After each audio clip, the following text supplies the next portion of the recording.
It's not on, is it?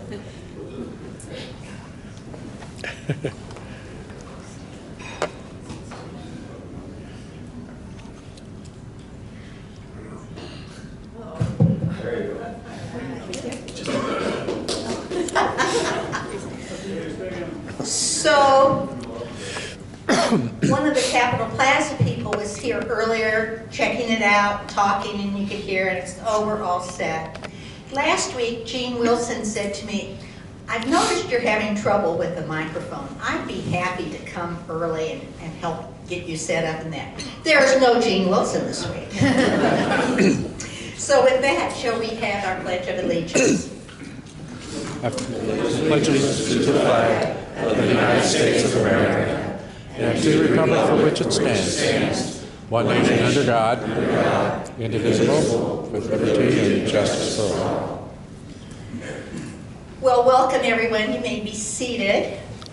We have no guest introductions today, and so I noticed that at our new member table, we have actually 3 past presidents, because Robert, weren't you a president at one of your other clubs at one point? No. No. So we have 2 past presidents, a longtime member, and the president-elect at the table. At the head table, we have 2 red badge people. So this is a really good example of being in transition. And so I invite our red badge people and prospective members in the future to feel free to just come and sit at the new member table and mix with the past presidents and longtime people and ask your questions about Rotary and when it's happening. We're in the process of transition of how we are orienting new members, and part of that is through the new member table. So that's part of it. The other thing is, you guys need to bring some new prospective members so that we have people to introduce and get acquainted with us. There are several announcements. First of all, our September featured charity. We had Sharon Sullivan speak last week regarding STARS, that's helping provide things for human trafficking. So I encourage you to be generous with our red cups. And then, do we have any Friend X announcements? So we have no new prospective members and we have no friends. This has got to be better than this. Okay. And then Steve and Dick Knoll asked me to be sure and mention that the first group wine meeting is this evening at Cruise Holiday, which is in Brookwood Shopping Center, and it starts at 6. If you get there earlier, there won't be anybody there. So it starts at 6, and it's not too late if you still want to sign up and go.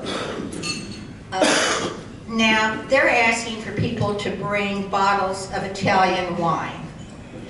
I'm bringing Underwood wine, just so you know, and you'll want a taste of it because it's good. Okay, and then we have the Race Against Breast Cancer. We're still needing volunteers to stuff packets for racers on October 3rd, and we're not quite sure what we will be doing on the day of the race, but we will be asking for volunteers for that.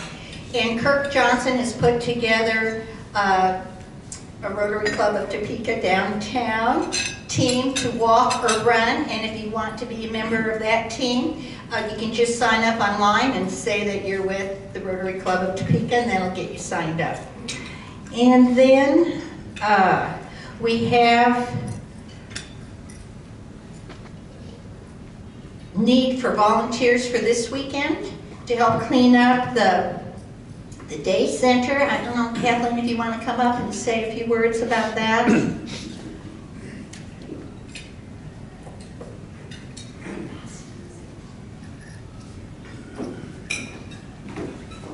So last Saturday, okay, this thing is jinxed. Can you hear me? No. So, closer. So last Saturday was going to be sort of demolition and painting. And I will tell you, there was a lot of demolition work, but no painting. But it will be prepared for painting this Saturday. We just need to know who's going to be able to volunteer. If you can't volunteer for the whole time and you can just take an hour or two, we would greatly appreciate it. We hope to be getting a lot of the painting knocked out. So thank you. Okay. And then, Hello, I'm Lee Morris, as many of you I think know. I did not expect to be here today. I'm tired to be at the water festival, and found out after I left home that it was canceled, so I got to come have lunch with you, which was a high end. But I wanted to bring your attention to the picture up here of the t-shirt dresses, or pillowcase dresses, I'm sorry, that we're working with the Interact Group at Topeka High School to produce. Everybody hopefully has seen at least one email at this point which gave you a list of all the items that we would like help with donations of, or if you don't want to have to go get stuff or don't have stuff at home that you can donate, if you want to give money, we can make that work. So if you have opportunity, please do that. We're going to be doing that within the next 2 to 3 weeks. We hope to make this not just a local project, but something that we will coordinate to be able to send some of those dress items to Rotary clubs in other places. So it's hopefully a project that will expand as we go along. And if you have any questions, please call Angel Zimmerman or myself, and we'll try to fill you in on any information you need. Thanks.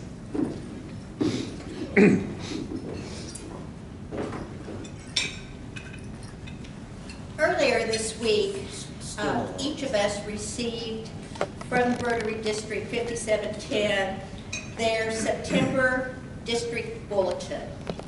And I brought it here because I wanted to call it to your attention and encourage you not to just kind of flip through it and delete it, but to really take time to read it. It gives you wonderful information about what other clubs are doing, training opportunities, and also there's an article about rival students getting together that our own member, Melissa, blocking on her last name, helped put together. And so you get a sense of really how Rotary does connect the world. So I encourage you to take time to read those. One of the things that was in the bulletin is that Kansas City is bidding to have the World Cup in Kansas City. And they are asking for our help. So you'll see on each of your tables a sheet, a petition sheet to sign. Somebody's waving, Colleen back there is waving them around, to urge them to select Kansas City for the World Cup. And I think that would be an exciting opportunity for all of us, even with Topeka being 60 miles away. So I encourage you to sign that. Joni, there were a few tables that did not get those sheets, but there are lots of them floating around. Okay, thank you. Mike is still not on, so. Is that better? Is that better?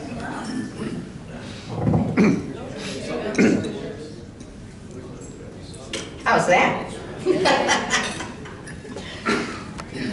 One thing I'm learning in just being a president for 2.5 months is you have to really just have a great sense of humor and not take anything too seriously, because just like the water festival today. Okay. A reminder that Joanne Tate's retirement party is this evening from 4 to 7 at SLI. And also that this really is more a congratulatory thing, I think. That KBI, one of our newer members, has invited all of us to help celebrate with them their 30th anniversary of being in business here in Topeka. And this is their way of celebrating and appreciating all that our community has done. You should see these sheets on your table, I think. And we should thank Matt for that. Okay. One of the things I just wanted to take a few minutes to share with you is that As you are well aware, our administrative assistant, Linda Ireland, is retiring. And we will be celebrating her retirement, not your leaving, Linda, but your retirement, on the 26th. It will be at the Celtic Fox from 5 to 6:30, I believe. And I encourage all of you to come and wish her well. Now, she will be gone as administrative assistant, but she has agreed to stay as a member. So it's not goodbye, goodbye.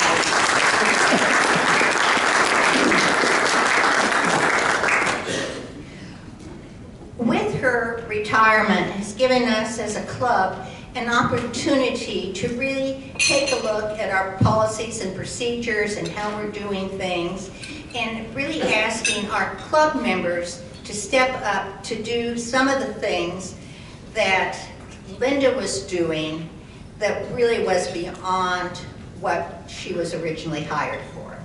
So this is our experience. We're finding out that, for example, our new members aren't always being processed the way we ideally want them. And the membership committee, under the leadership of Nicole Revenaugh, both Grace Morrison and Anita Wolgast, the Jordans, are all on that committee and really trying to strengthen how we welcome our new members and get you participating and educating them.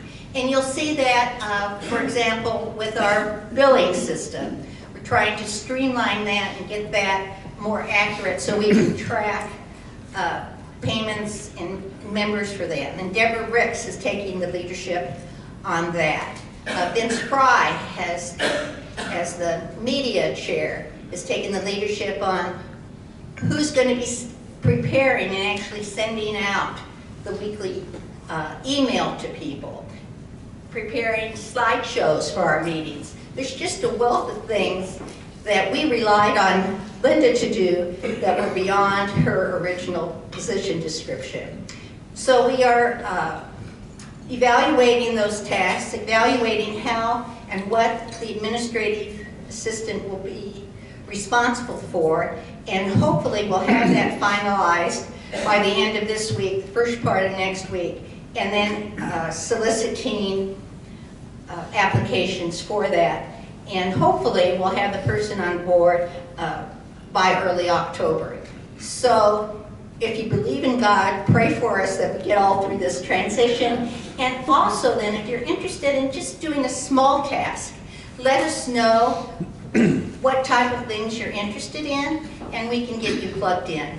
And I think in the long run, if we can get through this transition, we will have a stronger and more energetic club. So are there any questions regarding that? Okay, and so with that, I'll ask Chris St. John to introduce us.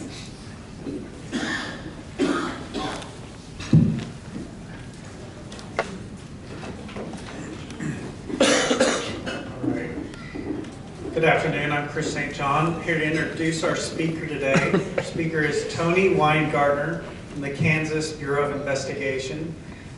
Tony went to undergraduate school at Wichita State University, and he went to graduate school at the University of Kansas.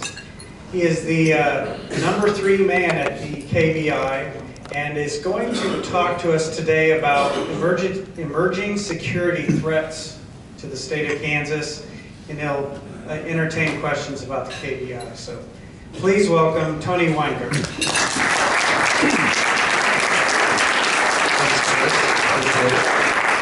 Thanks for letting the new guy come speak a little bit about what I do. I appreciate that opportunity. It's always an honor for me to talk about the Bureau and the folks that we have at the Bureau. I hope I can operate this well. So, has anybody taken a tour at our new laboratory? Raise your hand. Anybody that did that, did you take a tour of our old laboratory? Raise your hand. No, that's too bad. So if you're wondering, I'm still back at the old building. That's where we kept admin, and we shifted the laboratory over to the new building, but we're really proud of it. We love it there. It's a great place. We were initiated in 1939, if you didn't know that. The Kansas Livestock Association and the Bankers Association got together to push the legislature, the governor, and the attorney general at the time to create an entity, an agency that would help combat bank robberies, cattle theft, right? Cattle rustling. Do you still think we have that going on in our fair state? We do. I just had an agent call last week. He said, "Boss, got a new case." I said, "Okay, tell me about it." And he said, "Well, guy that owns a feedlot, and he's missing 21 head of cattle, 2,100 head. 2,100. Not 21. Anybody have a guess how much that's worth? About 2.1 million on average-ish. So yeah, we're still doing what we were originally created to do, which is kind of amazing. There are less bank robberies that we respond to, so that's a good thing. But you know, ag is a big deal for Kansas. It's one of our major enterprises, and so we try to be very responsive, especially when somebody's missing a couple $1 million worth of product. So who knows how that will turn out, but I'll keep you posted. So we have three main sections. If you'll give me the latitude today, I want to talk just a little bit about how we're made up and what we do in those sections, and then I'll talk about the persistent and emerging threats that I think we face in our state. And I'm talking about a state perspective, not necessarily our community here in Shawnee County. But we essentially have three main divisions: investigations, which is where I live and breathe, and then the forensic laboratory and information services. Now, information services, all the fingerprints, if you know somebody that runs a daycare or teacher or whatever, if they need to have their fingers printed in the state of Kansas, all that information comes to our information services division, and they process that and hold it. All the criminal history record information in the state, for juveniles and adults, all processes through our ISD. One of the things I think we were tasked with a few years ago that's really good is our offender registration system. So if somebody's convicted of a crime and they're mandated to register with their local sheriff, so if we have a rapist, for example, or somebody that commits murder, or certain levels of drug offenders, they're all required to register with the sheriff. And so those folks are all housed in our database in the Information Services Division.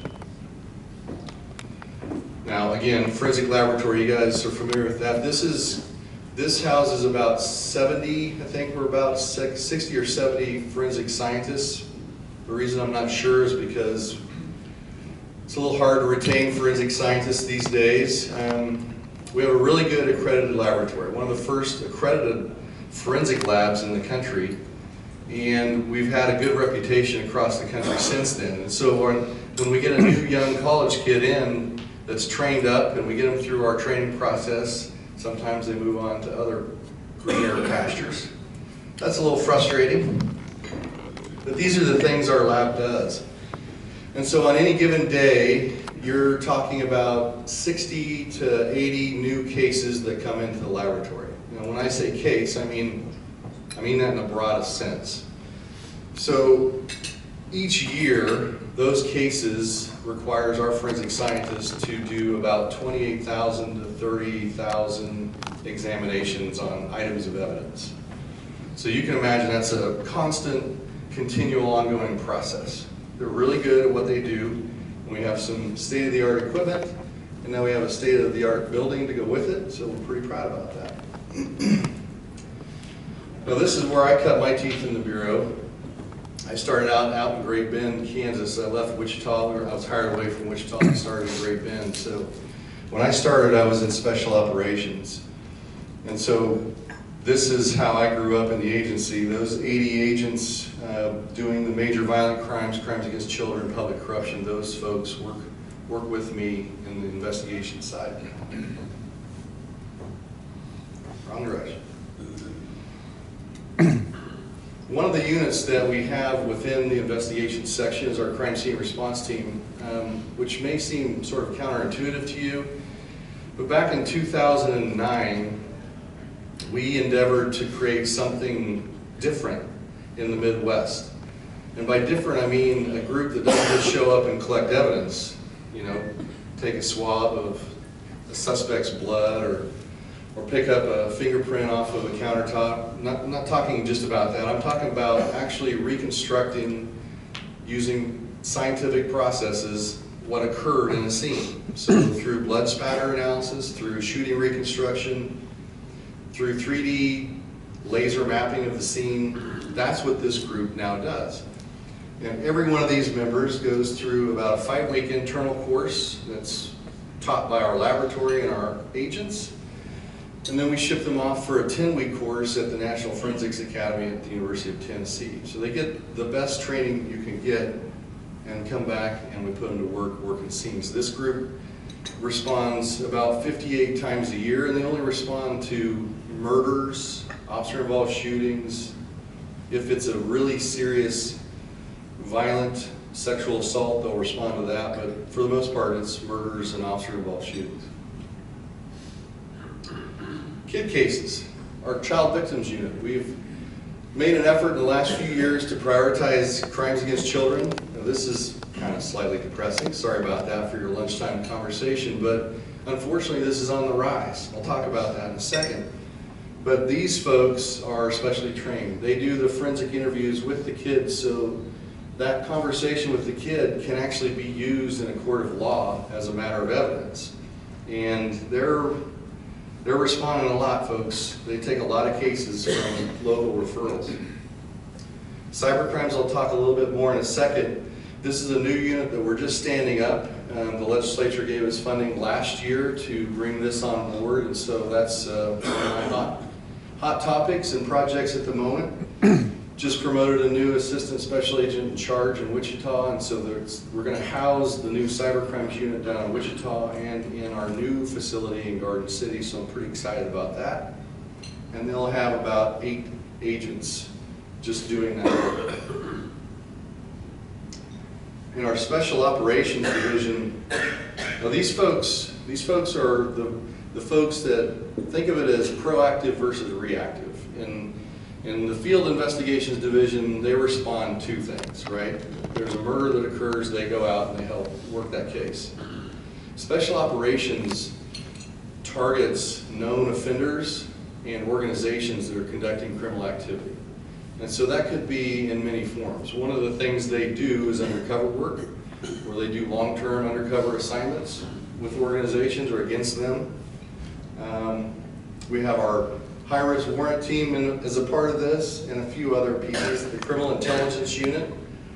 This is where we use platforms, software to share information amongst agencies across the state, across the country, internationally, so we're all aware. Everybody in the administration, one of my roles is interacting and engaging with our federal partners so that we know what's happening in our terrorism world.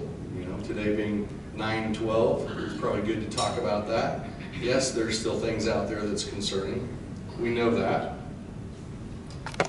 This is our high-risk warrant team. These are the folks that show up when we have a homicide suspect, for example. So yesterday, the day in the life of an agent. We had a homicide case in Rooks County. I don't know if anybody saw that in the news. The suspect was identified, and this team was called in to go serve the warrant. So unfortunately, like a lot of our patrol officers that are on duty every day, they don't know who they're stopping in that car stop, right? We know who we're going to go up against when we're calling these guys in. It just so happens it tends to be the worst of the worst. Now to the main point. What are we seeing? Now I know Chief Cochran and the sheriff do a good job here updating everybody about what's happening in Shawnee County. But as a state, overall, we're seeing some concerning things, one of which is our rise in violent crime. Now, while I would point out that our increase is only 1% over the national average, 5.3 versus 4.3, get some theme music. If you look down on the graph, around 2012 and 2013, we started taking a massive spike increase up. It's not a good trend, folks. So we're at 16.5% over our 10-year average on violent crime in Kansas. So last year there was about 12,367 there were exactly that many reported violent crimes in the state of Kansas. Again, well above where we were. You can see property crimes actually are decreasing in the state, which is a good thing. So I can't give you any sociological answer for why we're seeing more violent crime. We just tend to be a more violent society maybe these days, but whatever the answer is, my folks and your local law enforcement are having to respond to that and tackle that problem. But it's one we want to bring to light because it's continuing to grow for us. Illicit drugs are more and more available. Everybody's aware of the opioid crisis on our coasts, and it's starting to show up here more. I was at a meeting last week with chiefs and sheriffs out in Garden City, and just in walking around the room and talking to the various chiefs and sheriffs, I talked to 4 separate sheriffs who had 4 separate incidents where a teenager OD'd on an opioid that he got from a local dealer. So even our rural communities are starting to see this. Now that's not our big problem. Our big problem still is methamphetamine. So unfortunately our cartels, our drug organizations within the United States continue to import methamphetamine into the United States, and we still see our fair share, unfortunately, in Kansas as well. But that's our primary problem. Crimes against children, as I mentioned before, that is continuing to be on the increase. So like I said, we're taking efforts to combat that. One of the things we did recently was create this new task force here in our headquarters, and it's specific to the Northeast region of the state. And then there's 2 components. One component, the child victims unit folks that go out and deal with, let's say, a call from SRS or a local sheriff about this child's been physically abused or sexually abused. They respond to that live kid, if you will, case. We also have people that are working cases that are coming to us online. So we get tipped off, maybe by Google, maybe by Facebook, other sources that say, you know, this person is proliferating child pornography. And those folks in this task force then target those individuals, and already in just a couple months that we've had them up and running, they've served almost 20 search warrants on known offenders in the state of Kansas in the Northeast region. So they're really rocking and rolling. They're doing what we hope they would do, and at some point we hope that will start stemming the tide of the increase in violence against our kids, whether it's sexual or physical. Cybercrime. So we pushed the legislature, we asked the legislature, and they responded to us. We created this unit, or we are creating this unit, in part because of this significant spike in Kansas for fraud. I mean, how many of you have had your debit card or credit card in some way tapped into, and then somebody spent something on your dime? Most of us. Can I ask you a question? How many of you reported that to your local police department? Okay, good. So we have a little bit of a culture. My point is we have a little bit of a cultural issue there. A lot of people even don't think about that as a criminal act necessarily. It's a loss. It's probably insured. It's covered by your credit card company or bank, right? But we all see that at some point as a cost. So those are things, we believe that about 10% of fraud that's facilitated by the internet or cyber-related means is reported. 10%. So I don't know what that means for Kansas, but we do know that $17 million in losses were reported in 2018. And so this is why we wanted to start trying to tackle this problem, because that's pretty significant to a small business owner or a family or a trust or whatever the scenario. Human trafficking. Human trafficking is becoming more and more of an issue, and I appreciate that our society and our local community particularly is making this more and more of a known issue. We're becoming more aware as a community, and that's all good. but this continues to grow and evolve. And there are responsive, annoyingly so, responsive criminal element. So when we shift tactics, they shift tactics. And we have to be constantly on our toes adjusting to those things. But human trafficking continues to plague us, and it is a real problem, particularly when it involves kids. So I think we have some work to do there. Simple things we always tell our folks in the community, just call and report things. I mean, use your local law enforcement for the purpose they were intended. Let them respond to you, let them take your report. And even if they don't have the ability, if you live in a small town, to investigate anything, they'll refer it, usually, but at least we've documented it, right? Report it. This is a new program we have for not only kids in schools, but just people in general. If you have a suspicion that a crime is going on or a criminal act is going to be committed or has been committed, it's simple as taking your phone and scanning a code or going right to that website and typing in the information, and then we filter that out to our local communities, law enforcement communities, so they can tackle the problem too. Short and sweet. Not a lot about cyber, but some. Any questions for me? Yes, ma'am.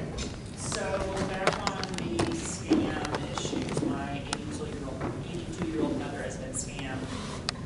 Just what exactly can you do for that when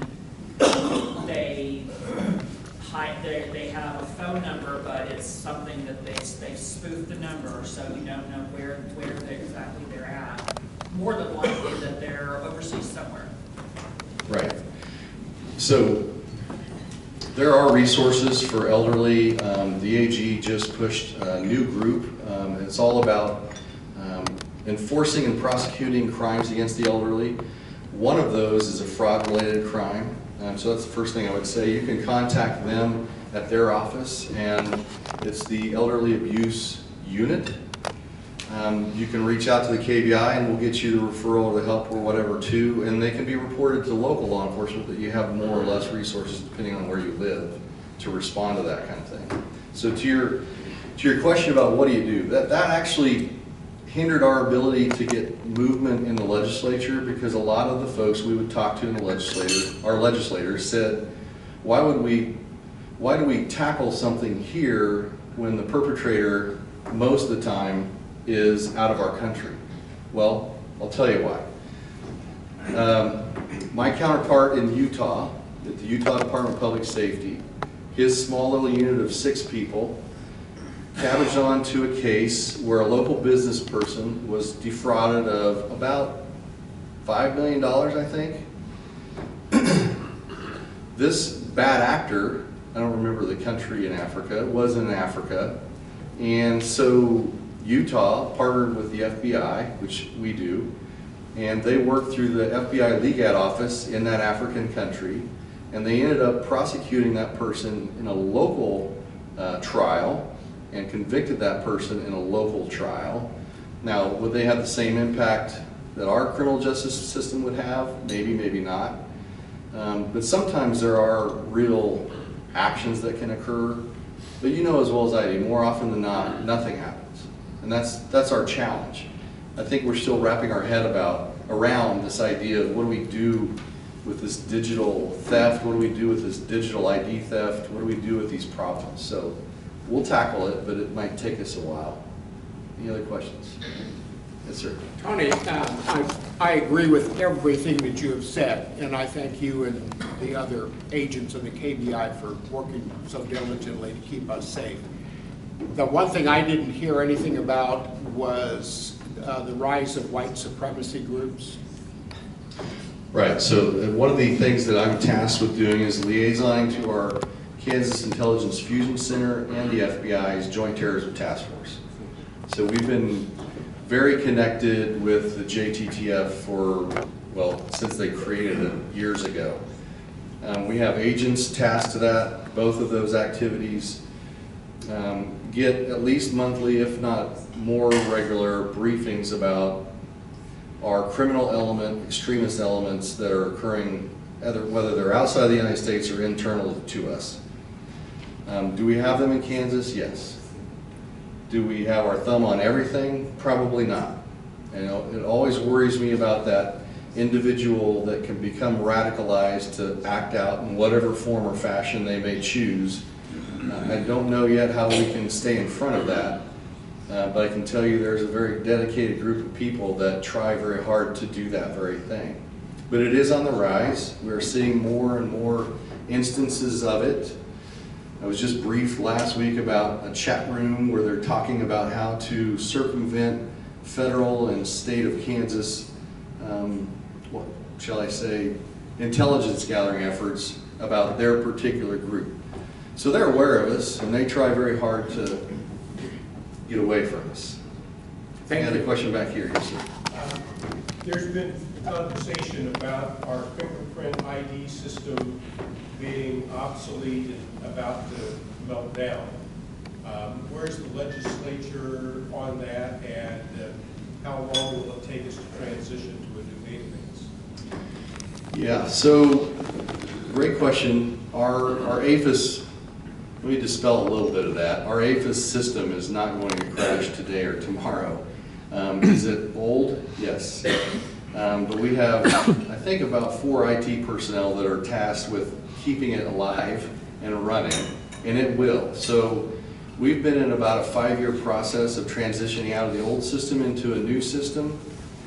What you saw made public was probably maybe a little inept on our part to brief one committee in the legislature, and they hadn't apparently heard about that issue before. We have briefed our appropriations and Ways and Means committees, so the people that are cutting the checks or at least voting on that are aware of it. So it's a 5-year process we've been about 2 years into. We got about 3 years to go before we fully transition. And you can imagine that's a massive endeavor, millions of fingerprints that all have to roll into a new database. But we're making progress. It's just an old system. One more. Yes, sir. How easily is data shared among states? When you put somebody into your system, how readily available is that to other states and agencies? So it does depend on what kind of data you're talking about. If you're talking criminal history record information, fingerprint information, that's instantaneous. They can get that information through our criminal justice information system in a secure way, instantaneously, 24/7. That's also part of what our information services division does, is make that available.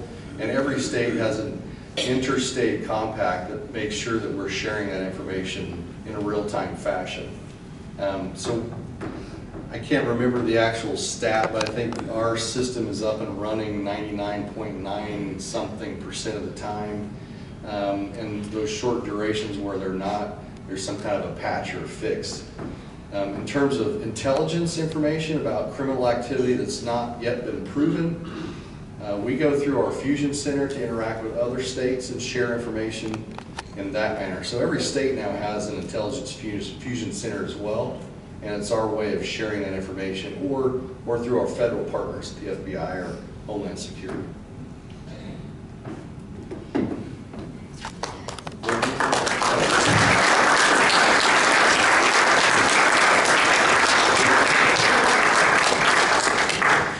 So Tony, you'll be here to answer that one question after we do the 4-way test. And you know that we give our book every week to Ross Elementary School. And we also have the 4-way coin for you, so thank you.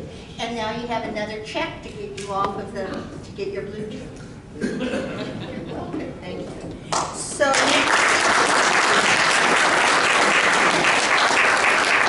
next week, we meet in the Maynard Conference Center. I think we've been here every time since July, the 2nd week in July. So, good job, Russ.